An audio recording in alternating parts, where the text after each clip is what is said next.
ये वीडियो केवल ऐतिहासिक जानकारी और शिक्षा के उद्देश्य से बनाया गया है। सभी फैक्ट्स वेरीफाइड सोर्सेज से लिए गए हैं। किसी समुदाय के प्रति नफरत हमारा मकसद नहीं, इतिहास से सीखना है। एक धरती जो कभी सनातन भारत का हिस्सा थी, जहां वैदिक ऋषियों के आश्रम थे, जहां गांधारी का राज्य था, जहां सिकंदर के 3000 साल बाद भी हिंदू मंदिर खड़े थे। आज वो धरती दुनिया की सबसे खतरनाक जगह बन चुकी है। आज हम खोलेंगे वो काला सच जो स्कूल की किताबों में नहीं मिला, न्यूज़ चैनल्स ने नहीं बताया, और जो हर हिंदू को जानना चाहिए। क्योंकि ये सिर्फ अफगानिस्तान की कहानी नहीं, ये एक कल्चरल जेनोसाइड का सफ़र है जो 1400 साल पुराना है। महाभारत में एक राज्य का जिक्र है, गांधार राज्य। आज जिसे हम अफगानिस्तान कहते हैं, वो कभी गांधार प्रदेश था। गांधारी, जो महाभारत की सबसे इम्पोर्टेंट महिला पात्र हैं, वो इसी धरती की राजकुमारी थीं। गांधार की राजधानी थी तक्षशिला। यही वो विश्वविद्यालय था जहां चाणक्य ने शिक्षा ली, जहां दुनिया के पहले यूनिवर्सिटी में 10,000 से ज़्यादा विद्यार्थी पढ़ते थे। ये धरती वैदिक ज्ञान का केंद्र थी। ऋग्वेद में भी कुबा नदी का उल्लेख है। यही आज की काबुल रिवर है। यानी हमारा सबसे प्राचीन धार्मिक ग्रंथ भी इस धरती को जानता था। ये भारत की भूमि थी। महाभारत के बाद आया बुद्धिस्ट धर्म का सुवर्ण काल। सम्राट अशोक ने पूरे अफगानिस्तान में बुद्धिस्ट स्तूपास बनवाए। बामियान की वो विशाल बुद्ध प्रतिमाएं 507 एडी में बनी, जो 2001 में तालिबान ने तोड़ दी। वो सिर्फ पत्थर नहीं थे, वो भारत की याद थी। कनिष्का द ग्रेट, कुषाण साम्राज्य के महाराजा, इन्होंने गांधार को बुद्धिस्ट सभ्यता का विश्व केंद्र बनाया। ग्रीक, इंडियन और पर्शियन कला का संगम यहाँ हुआ। इसे गांधारा आर्ट कहते हैं, जिसमें पहली बार बुद्ध की ह्यूमन प्रतिमा बनी।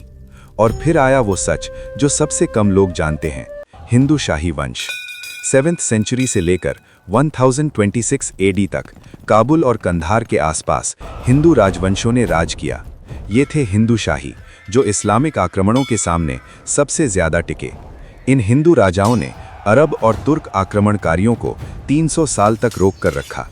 उनकी राजधानी थी काबुल, जहां आज तालिबान का झंडा लहराता है। उनके मंदिर थे, उनकी सेना थी, उनका धर्म था, लेकिन इतिहास ने इन्हें भुला दिया। 7th सेंचुरी में अरब इस्लामिस्ट फोर्सेस ने पर्शिया को फतह करके अफगानिस्तान की तरफ रुख किया। ये सिर्फ एक जंग नहीं थी, ये एक कंप्लीट सभ्यता के विनाश की शुरुआत थी। सबसे बड़ा नाम आता है महमूद गजनवी। 17 बार उसने भारत पर हमला किया। सोमनाथ मंदिर का 1025 एडी में तोड़ दिया। लेकिन उससे पहले उसने अपनी ही भूमि अफगानिस्तान के हिंदू और बुद्धिस्ट निशानियों को मिटाया। अलबेरूनी, महमूद का ही साथी, उसने अपनी किताब किताबुल हिंद में लिखा, हिंदुस्तान की तमाम सभ्यता को बर्बाद कर दिया गया। जो कुछ बचा वो सिर्फ यादें हैं। ये एक मुस्लिम हिस्टोरियन की अपनी बात है। अफगानिस्तान में कितने मंदिर थे? आर्कियोलॉजिकल सर्वे के रिकॉर्ड्स कहते हैं काबुल से हेरात तक 100 से ज़्यादा मेजर हिंदू और बुद्धिस्ट श्राइन्स थे। आज कितने बचे हैं? 0, एक भी नहीं। मेस आयनक, यहाँ 2600 साल पुरानी बुद्धिस्ट सिटी मिली थी। चाइनीज़ कंपनी ने कॉपर माइन के लिए उसे खोदना चाहा। अफगान गवर्नमेंट ने एक बार बचा लिया, लेकिन तालिबान ने 2021 में वापस आकर एक्सकवेशन रोक दी। इतिहास फिर से खतरे में है। 1504 में बाबर ने काबुल को अपना बेस बनाया। वो यहाँ से हिंदुस्तान आया। अफगानिस्तान मुगल सल्तनत का दरवाज़ा था, लेकिन इन मुगलों ने अपने ही आने की भूमि को काफ़ी हद तक इस्लामाइज कर दिया था। लेकिन एक सच जो बहुत कम लोग जानते हैं, 1819 में महाराजा रणजीत सिंह ने अफगानिस्तान के बड़े हिस्से पर सिख सल्तनत का कब्जा कर लिया। पेशावर, जो आज पाकिस्तान में है, सिख सल्तनत का हिस्सा था। हरि सिंह नलवा, रणजीत सिंह का शेरे पंजाब सेना नायक, उसने खैबर पास तक सिख झंडा फहराया। हरि सिंह नलवा का नाम सुन के पश्तून कबाइले कहते थे, नलवा आ गया, और बच्चे चुप हो जाते थे। ये था एक हिंदू सिख वॉरियर का खौफ। लेकिन ये सच भी इतिहास की किताबों से गायब है। फिर आए ब्रिटिश। 3 बार ब्रिटिश इंडिया ने अफगानिस्तान को कॉन्कर करने की कोशिश की। 1839, 1878, 1919, तीनों बार हारे। 1842 की रिट्रीट, काबुल से 16,000 ब्रिटिश और इंडियन सोल्जर्स निकले, सिर्फ एक वापस पहुंचा।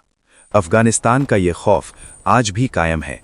1893 में डूरंड लाइन खींची गई, अफगानिस्तान और ब्रिटिश इंडिया के बीच। इस लाइन ने पश्तून कबायलों को काटा, कल्चरल टाइज तोड़ी और एक ऐसी बॉर्डर बनाई जो आज तक विवादित है। ये लाइन ही पाकिस्तान अफगानिस्तान तनाव की जड़ है। 20th सेंचुरी में अफगानिस्तान बन गया कोल्ड वॉर का अखाड़ा। 1978 में कम्युनिस्ट कू, पीडीपीए पार्टी ने तख्त संभाला। दारुल फनून यूनिवर्सिटी के प्रोफेसर से लेकर फार्मर्स तक को कैपिटलिस्ट एनिमी बोलकर मारा गया। 1979 में सोवियत यूनियन ने अफगानिस्तान पर इन्वेजन किया।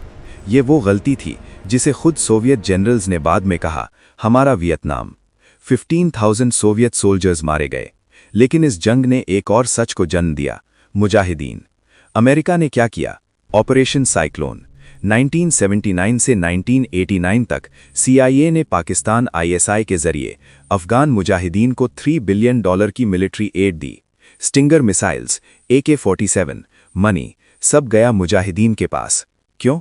सोवियत्स को हराने के लिए। लेकिन अमेरिका ने ये नहीं सोचा ये मुजाहिदीन कल के तालिबान और अलकायदा बनेंगे। ज़िबीनयू ब्रेजिंस्की, कार्टर का नेशनल सिक्योरिटी एडवाइजर, ने खुद कहा था, थोड़ी सी इस्लामिक रेडिकलिज्म इतनी बड़ी डील नहीं है। ये एक ऐसे सच था जो 9/11 में एक्सप्लोजन बन गया। सोवियत विड्रॉल के बाद अफगानिस्तान एक फेल्ड स्टेट बन गया। वॉरलॉर्ड्स, रेप, लूटिंग, करप्शन, इस एनार्की में से निकला तालिबान। 1994 में कंधार से शुरुआत। उनका मैसेज था सिंपल, हम शरिया लाएंगे, एनार्की खत्म करेंगे। थके हुए लोगों ने इन्हें वेलकम किया। 1996 में तालिबान ने काबुल फतह किया और फिर शुरू हुआ जो हिस्ट्री में लिविंग तालिबान हेल बन गया। म्यूजिक बैंड बंद, विमेन्स एजुकेशन बंद, टेलीविजन बंद, काइट फ्लाइंग बंद। नजरबुल्ला, पहले वाले प्रेसिडेंट को UN कंपाउंड से खींचकर मार दिया गया। अब आता है वो सच जो सबसे ज्यादा दिल को चुभता है। 1970 तक अफगानिस्तान में 7 लाख हिंदू और सिख रहते थे। काबुल में 100 से ज्यादा हिंदू मंदिर थे। जलालाबाद, कंधार, हेरात, सब जगह हिंदू और सिख व्यापारी, स्कॉलर्स, डॉक्टर्स थे। 1992 के सिविल वॉर में हिंदू और सिख घर छोड़ के भाग गए। 2001 तक सिर्फ 50,000 बचे। 2021 में तालिबान वापस आया। आज सिर्फ 50 to 100 हिंदू सिख फैमिलीज अफगानिस्तान में हैं। 700 ईयर्स की कम्युनिटी सिर्फ 30 ईयर्स में खत्म हो गई। 2018 में जलालाबाद में सिख गुरुद्वारे पर बॉम्बिंग हुई, 19 सिख शहीद हो गए। 2020 में काबुल गुरुद्वारे पर IS अटैक, 25 लोग मारे गए। वर्ल्ड में बहुत कम लोग जानते हैं अफगानिस्तान में एक हिंदू जेनोसाइड हुआ है, खामोशी के अंधेरों में। आज काबुल में सिर्फ एक मंदिर बचा है, आसमाई मंदिर, वो भी खंडहार हो चुका है। करते परवान का मंदिर तोड़ दिया गया, शोर बाजार का टेम्पल तोड़ दिया गया, जलालाबाद का शिव मंदिर तोड़ दिया। कोई रिकॉर्ड नहीं, कोई याद नहीं, कोई खबर नहीं। 11 सितंबर 2001 वर्ल्ड ट्रेड सेंटर पर हमला। ओसामा बिन लादेन, जिसे अमेरिका ने मुजाहिदीन ट्रेनिंग दी थी, उसने ये किया। अमेरिका ने अफगानिस्तान पर हमला किया, तालिबान भागा। 20 ईयर्स अमेरिका ने अफगानिस्तान में $2.3 ट्रिलियन खर्चे किए और फिर 2021 में अमेरिका ने वापसी की और साथ ही वापस आया तालिबान। फिर वही बुर्का, फिर वही गर्ल्स स्कूल बंद, फिर वही मज़ारों की तोड़ी, फिर वही हिंदू सिख का दर्द। ये साइकिल ख़त्म नहीं होती क्योंकि रूट्स नहीं काटे गए। अब सीधा बात करते हैं वो काला सच जो कोई नहीं बोलना चाहता। पहला सच, अफगानिस्तान एक अलग कल्चर नहीं था, वो सनातन भारत का हिस्सा था। जो हुआ वो एक ग्रेजुअल प्लान्ड कल्चरल रिप्लेसमेंट था 1400 ईयर्स में। दूसरा सच, हर हिंदू को जानना चाहिए, बामियान के बुद्ध, तक्षशिला का विश्वविद्यालय, गांधारी का राज्य, हिंदू शाही के वीर, ये सब हमारे हैं। उन्हें भूल जाना खुद को भूल जाना है।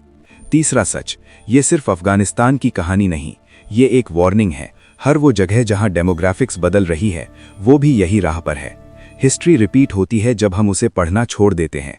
चौथा सच, दुनिया को कोई अफगानिस्तान नहीं बचाएगा। अमेरिका ने ट्राई किया, 20 ईयर्स, $2 ट्रिलियन, फेल रहा। क्योंकि कोई बाहरी ताकत किसी कौम की सोच नहीं बदल सकती। चेंज अंदर से आता है और अभी अफगान सोसाइटी में वो चेंज नहीं है। सनातन दर्शन कहता है, सत्यम वदा, धर्मम चरा, सच बोलो, धर्म पर चलो। आज इस वीडियो का मकसद किसी के प्रति नफरत नहीं, बल्कि अपने इतिहास को जानना, अपनी भूमि को याद रखना और अपनी संस्कृति के प्रति जागरूक रहना है। अफगानिस्तान में जो हुआ वो बर्बादी है। 5000 ईयर्स की वैदिक सिविलाइजेशन का खून हुआ। लेकिन इतिहास सिर्फ रोना नहीं सिखाता, वो जीना भी सिखाता है। हर वो हिंदू सिख जो अफगानिस्तान छोड़ के आया वो यादें लेकर आया, और यादें कभी मरने नहीं देनी चाहिए। सनातन इनसाइट्स पर आपका स्वागत है, जहां हम वो सच कहते हैं जो इतिहास ने दबा दिया।